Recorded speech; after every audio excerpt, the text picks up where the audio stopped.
Hello everyone and welcome to a special show with our local Civitan Club, and we're here to talk about the fair coming to town. We're here with Kenny Martin, and I'm going to still call you Chief Drew because everybody else does, right? Yeah. Kenny, it's good to have y'all, and it's fair time again, isn't it? That's right. We appreciate y'all having us on. It's time for the fair again. Yeah. Everybody loves the fair and everybody wants to have a good time, do they not? That's and right. It's good, clean family fun. Yeah. It's one of those things that everybody needs to stay young. Yeah, and it's always fun. It's this time of year. You think fair. When's the fair coming to town? And Civitan's been doing the fair. We were talking off camera just a moment ago by how many years, and it's just hard to keep track of how many years the Civitan has been doing the fair. Many people our age and maybe beyond will remember it being over on Telfair Street. That's right. And then we bought the fairgrounds. Civitan Club bought the fairgrounds and started a renovation of that. And tell us a little bit about the history of the Civitan Club here in Lawrence County. Will you, Kenny? Well, we were chartered in April of 1955. So we're one of the oldest clubs. I think Rotary may have us beat just a little bit, but we're one of the oldest civic clubs in Lawrence County. And still going strong. I think we're 70+ members now. Co-ed, got a real good club. We have a real good turnout. We meet every Wednesday at the Golden Corral at noon, and always have a real good turnout. In fact, we about outgrow our meeting place, but we got a real good group. We do a lot of stuff in the community. The fair, of course, is our biggest fundraiser every year. This is what we depend on to support our other endeavors that we do in the community. We do a lot of wheelchair ramps, so we're known for that.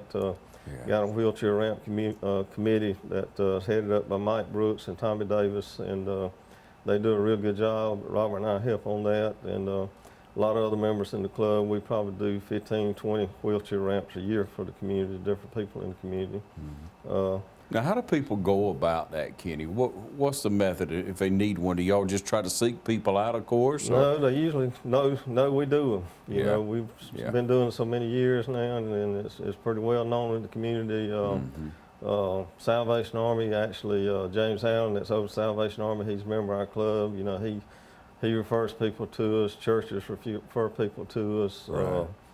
Easter seals, you know, we're just pretty well known that we do those wheelchair ramps. So we don't do that's any quite a bit involved in that, is it not? It is.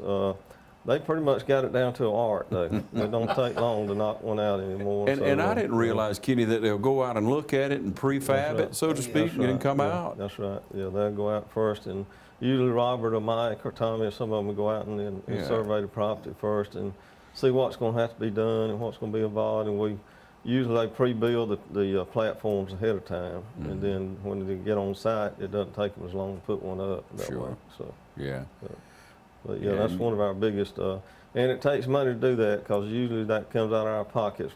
Every now and then we may have somebody reimburse us partially for them, but generally, you know, somebody's needing a wheelchair ramp, they're in dire need, and they just don't have the funds to build one. So it's usually coming out of our funds, like we raise from having things like the fair, and you know, to do things like that. Yeah.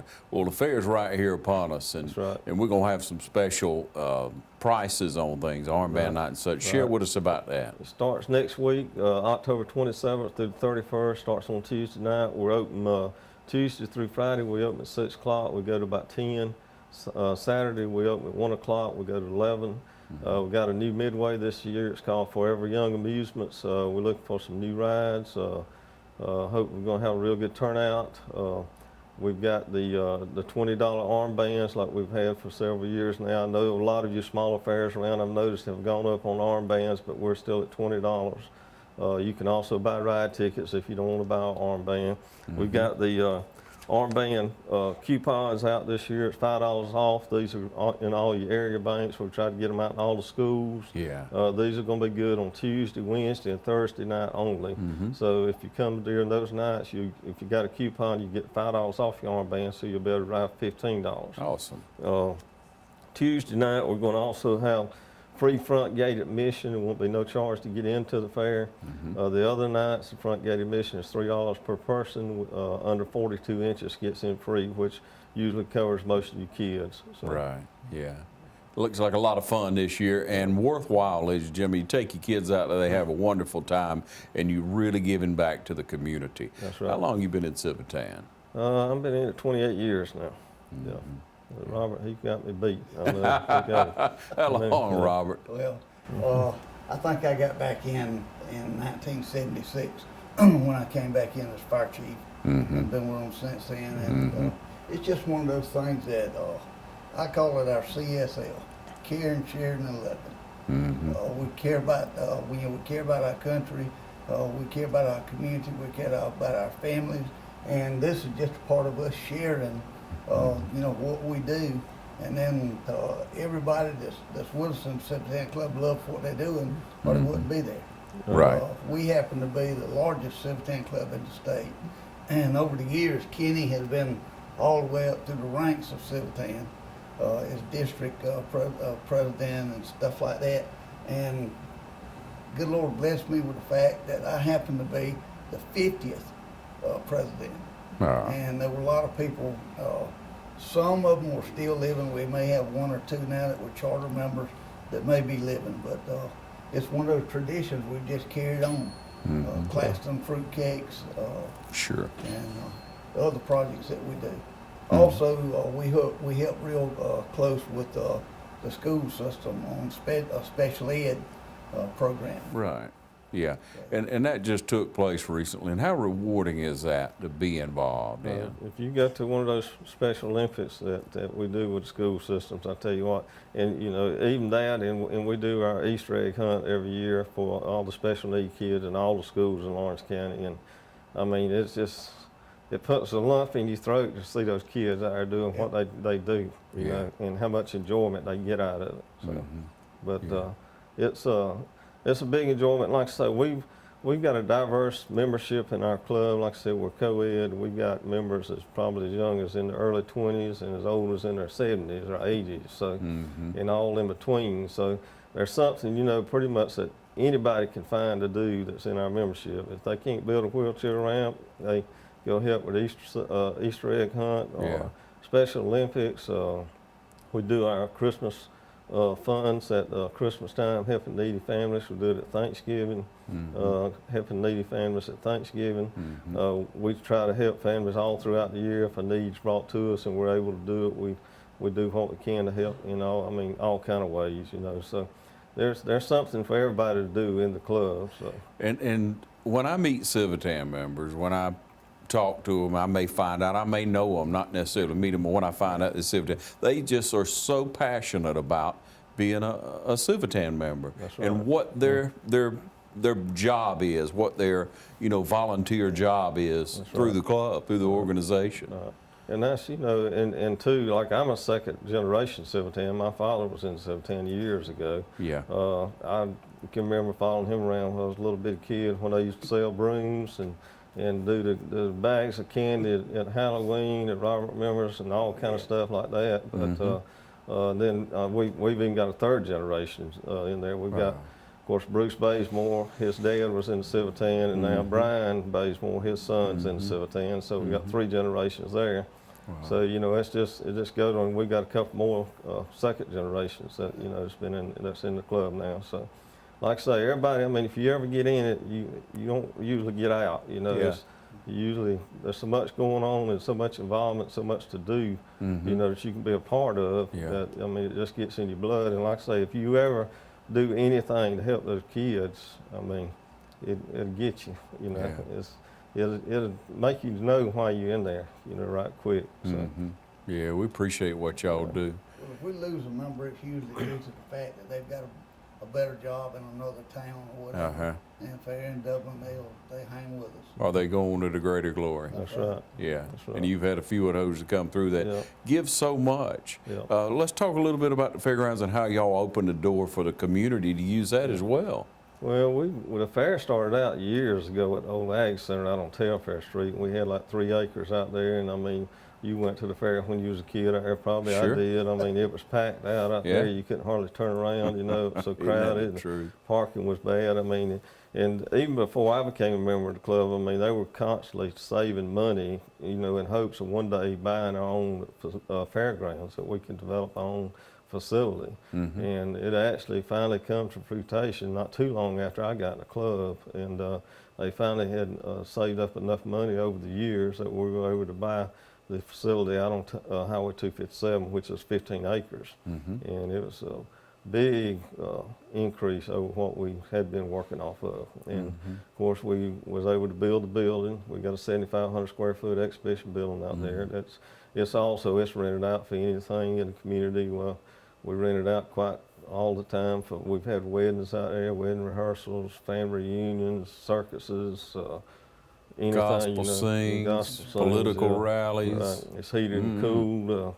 You know, people rent the building. We had people rent the fairgrounds, the grounds themselves for different events. So it's been a big community need, and it's helped out a lot. You know, of course, we're kind of more in the more economical range of our rent and so forth compared to things like the nicer places like the DuBose Sports Center and things like that. You know, so. There's a need for our building too, you know, we feel like. And it stays pretty much occupied, especially on weekends, especially around this time of the year when it's getting close to holiday time and so forth. Well, y'all can tell I really appreciate Civitan because I want to bring up the issues or the awards that were won. I guess like most organizations, you're a year behind on the awards when you get presented, but tell us about those recently. Well, we got Ryan Lastinger was our president at the time, which would have been last year, and we won Club of the Year.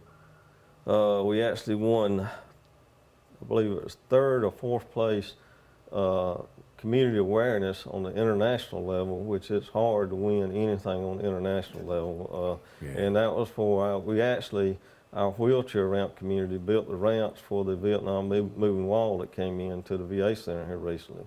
And we won, I believe it was 4th place for that, for building that ramp and helping out with that endeavor there. So that was a big deal for us because we haven't won an international award in quite a few years. That's a big deal for our community. That's right. Yeah, it's huge. And also, we won some other awards too, but Ryan remembers. I'm not sure I remember those two right off. Oh, he was club president of the year also. I remember that. So, so yeah, that was, we was proud of that. Yeah, a lot to be proud of. That's right. And the community should be proud of Civitan Club, ladies and gentlemen. That's why we're encouraging you to get out and enjoy the fair this year. Right. Bring your kids, bring your grandkids, bring your neighbors' kids. Bring them on out. We got the $5 coupon for Tuesday, Wednesday, Thursday. That's right. And it's available at all your banks. And sooner or later, you're going to go through the banks, so pick up a couple of them. And also through many of the schools. And then, of course, you know, we get on to the weekend. You got one price for all day as well, right? That's right. On Saturday, like I said, we open at 1 o'clock on Saturday. They have to sell 2 armbands on Saturday. The first one will be good from 1 to 5, and then they'll cut those off and they'll start selling the evening armbands, which will be good from 5 until close.